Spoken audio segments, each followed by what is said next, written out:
Oh, hi there. Hey, listen, I've just produced a video where I'm critiquing a video called "How to Be a Better Wargamer" from the chap at The Joy of Wargaming. Sorry, mate, don't know your name, but it's a really interesting video, and you should check it out. I'm going to put a link in the description below.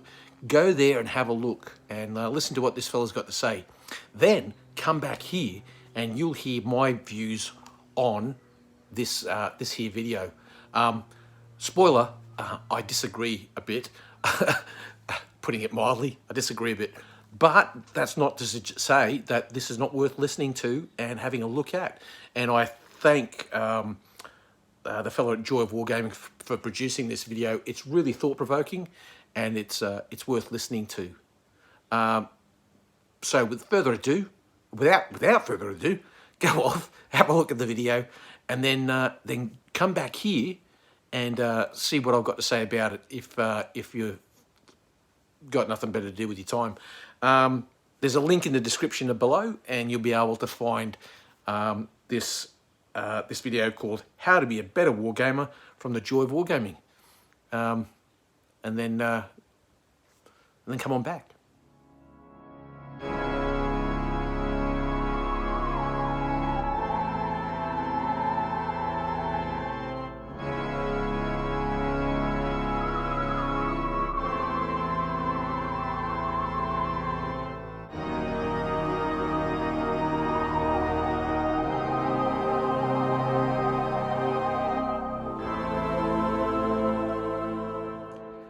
Hey guys, welcome to Check Your Leader TV, and today I'm going to do a bit of a video that's a bit different from what I've done before. I want to talk a little bit about the state of the hobby and where it is today.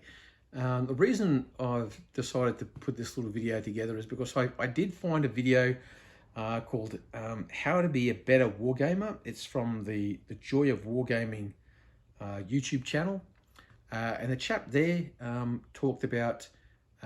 It basically opens with the video opens with him making a statement on the video is going to help you how to be a more productive wargamer, and I was pretty interested in it, so I watched the video all the way through. I found it interesting, but my view is going to be quite contrarian to what the chap who produced this video. I feel terrible. I don't know the guy's name. But anyway, like I said, he's put this video together, and it makes you think, and that's a good thing. But I came to the conclusion that at the end of it, the conclusions I came to were completely different to the conclusions that he was putting forward. So the video I'm putting here is not. I'm not trying to dismiss what this fella's said. I'm just offering a different point of view, I guess. Essentially, it starts off. He suggests that the wargaming hobby was built by people who produced things, not consumed things. So wargamers made their own rules and all that kind of stuff. Whereas today, apparently, wargamers just go out and buy their rules. Right from the get-go, my reaction is so. I've had a go at writing rules, sets of rules. The rules I have written, as you'll see if you look in my list of videos, that I have made a set of rules. They're almost finished. I say almost. They're almost finished. Called "I'm Your Huckleberry," which is a set of rules for Western gunfighting that you could also use for any kind of small level skirmish, conflict type gaming. So anything from cowboys through to gangsters and cops and robbers, whatever. And one thing I have learned in the process is writing rules is not easy. And whatever you do, there's going to be something that you're probably going to miss. And without doubt, there are going to be people who are going to say that your rules are garbage, no matter what you do. So I don't think there are many people out there who write rules, produce rules because they want to make friends, or that they think they're going to make a living out of it. I think most people do it because it's a passion of theirs, and if they can make some money doing it, then why not? Um, so the whole premise that um, we shouldn't be consuming products, and we should be producing products right from the get-go. I think that's not a helpful way when looking at the hobby, because first of all, not everybody has the time, the inclination, nor the talent to do that.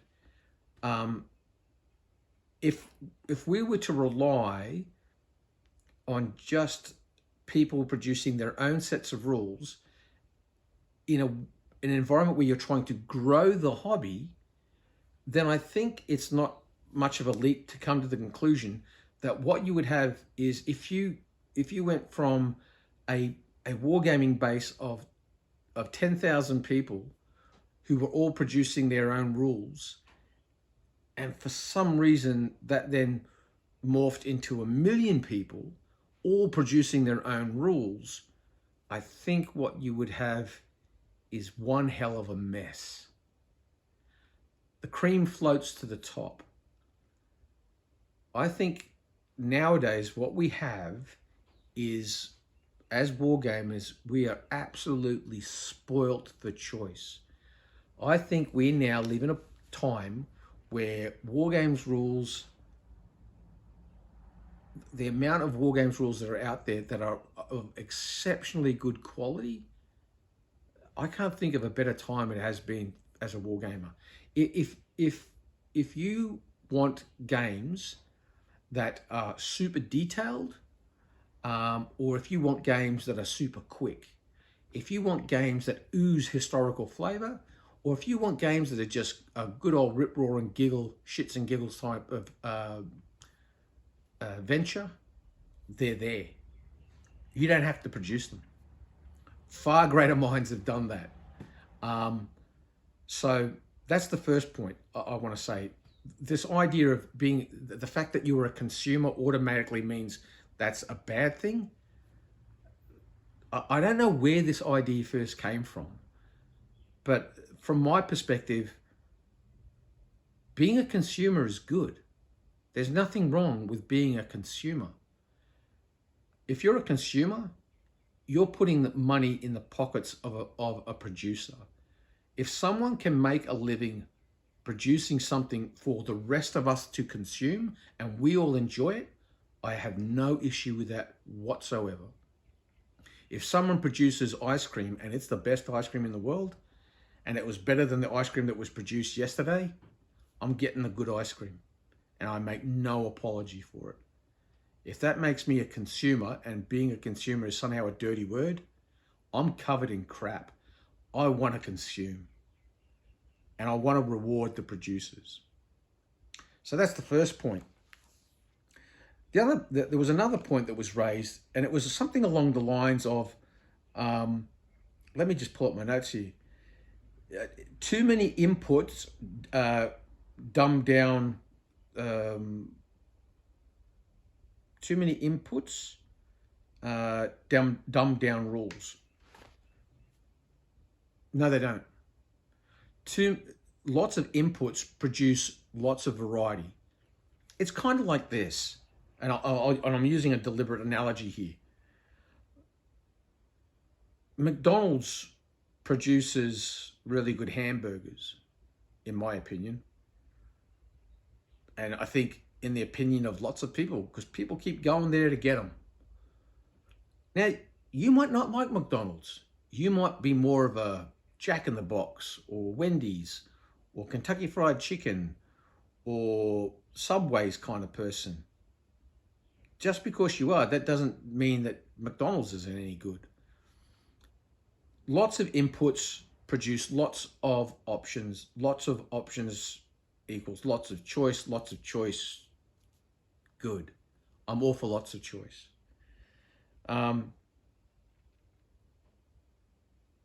And the reason I've used that analogy is because there was a direct reference in this video about the fact that we are now in the McDonald's era of wargaming. I think we're in the golden era of wargaming. I cannot think of a better time to be a wargamer. Not only is there so many choices in regards to miniatures and rules, whether they be board games or miniatures games, we're now in a time where you can purchase a 3D printer and you can just print miniatures on demand that you need.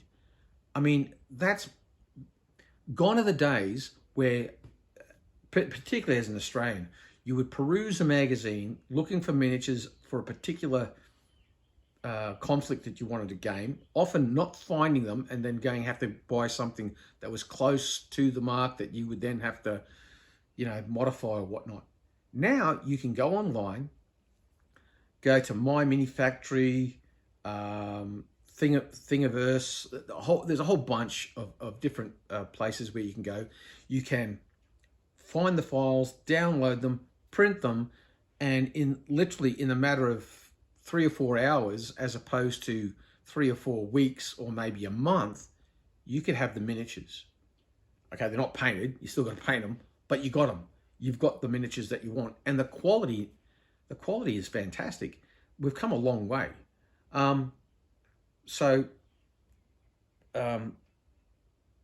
If this is the era of the McDonald's of wargaming, then I'm in. I'm all for it. I think it's really, really good. Now, I should point out as I go through this bit of a rant of mine, the producer of this video, Be a Better Wargamer, initially seems to reference role-playing games, Dungeons and Dragons and stuff like that. Now, I don't really consider Dungeons and Dragons a war game. I consider it a role-playing game, and I think there's a difference between role-playing and wargaming, and there's places for crossover, like Chain of Command, for example. There's an element of role-playing in that when you're talking about your big men and if you want to develop a story behind them and all that kind of stuff. So that's there. But it is, I think, this video that was produced, I think it is also pitched at just wargaming in general.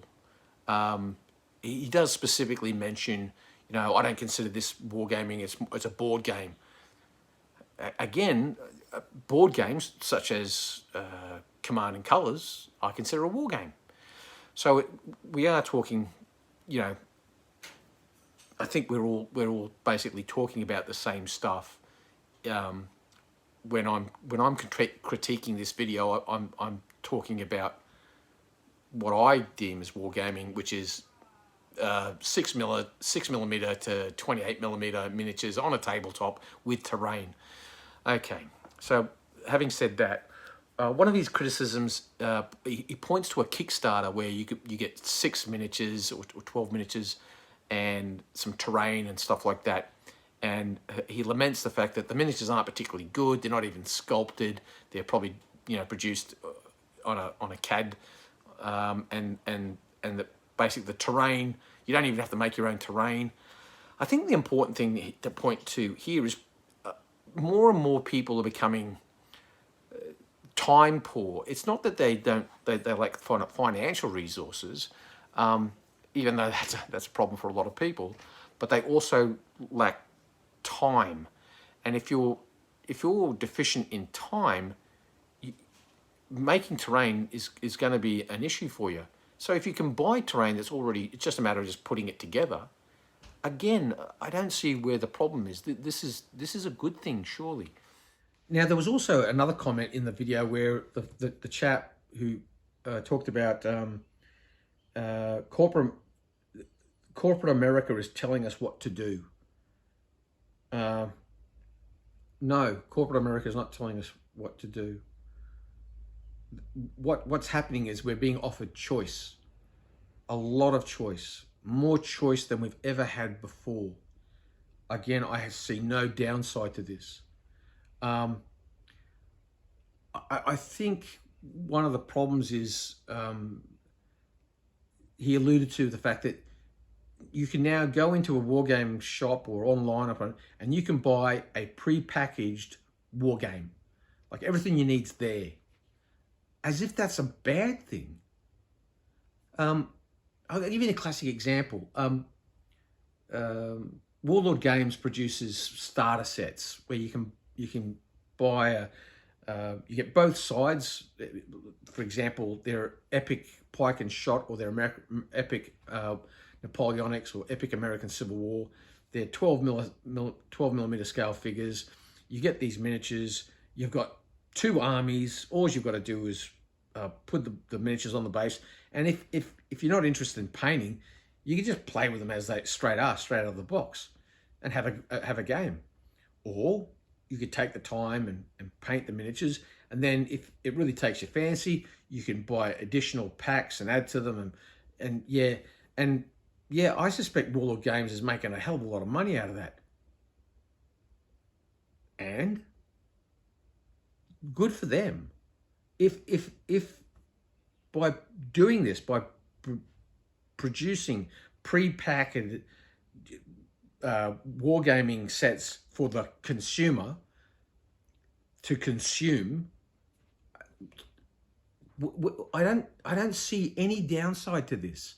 It's all really good, because having access to that kind of stuff doesn't mean my brain turns to mush. I can chew gum and walk. I can buy these pre-packaged gaming systems, but at the same time, if I want to produce war games rules of my own, if I want to produce gaming materials of my own, I can. And if I don't want to, I don't need to. So I guess, long story short, like I said, I just think this is probably one of the best times to be a wargamer in the history of wargaming. I think we are really in a great era of the hobby now. And I can only see it getting better. I can only see more people coming into the hobby. And that's got to be a good thing. Because no matter how much the hobby morphs and changes and goes in different directions, I don't have to go along with it if I don't want to. I can, if I'm inspired enough, and if it seems like a good thing to do, I can go along.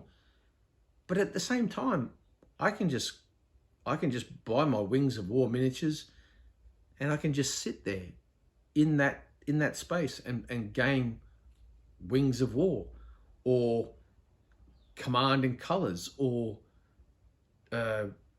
just become wholly and solely devoted with Too Fat Lardy's rule systems.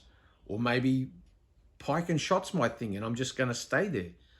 Or I can do what I have been doing, which is a little bit from column A and a bit from column B and a lot from column C, and I'll completely ignore column D and oh, what's that over in column F? And geez, column G's looking interesting. I can tip my toes into all these different genres and products and what have you. I can buy a 3D printer and muck around with resins and plastics and print miniatures. And who knows, maybe that opens a door to miniature design that I never thought I could. Never in my wildest dreams did I think that I could go down that path. But maybe now I'll go down that way. It's never been such an exciting and interesting time in the hobby. And so for those who think that this is all just bad news and that being a consumer of products is somehow evil and bad, all I can say is, oh, okay, then don't participate. No one's making you. Stay away from it if it seems to be evil and bad. If you don't want to be a consumer, don't consume. If you want to be a producer, produce. And if you produce stuff that other people want to consume, well, hang on, now you've got a conundrum, because you're producing consumers. And I thought being a consumer was bad. So we've gone full circle. We're a self-licking ice cream. Anyway, that's just my 2 cents worth. Like I said, there'll be a link below in the description to the video that I'm critiquing here. There's nothing personal in it. The fellow that produced this video, I thought it was really interesting. It certainly was thought-provoking, and for that, that's a good thing. Anything that has you thinking, anything that has you questioning any kind of preconceived ideas that you have and makes you pause and think, that's good. And so, to the producer of the video, you know, saying, you know, this is how you become a better wargamer. I thank you for producing that video. Clearly, I disagree almost with every conclusion that you came to, but maybe I'm the one that's completely off the mark. I'd be really interested to hear what you think. Is the hobby now in a state where it's just become a cookie cutter McDonald's mass produced, you know, garbage for the masses?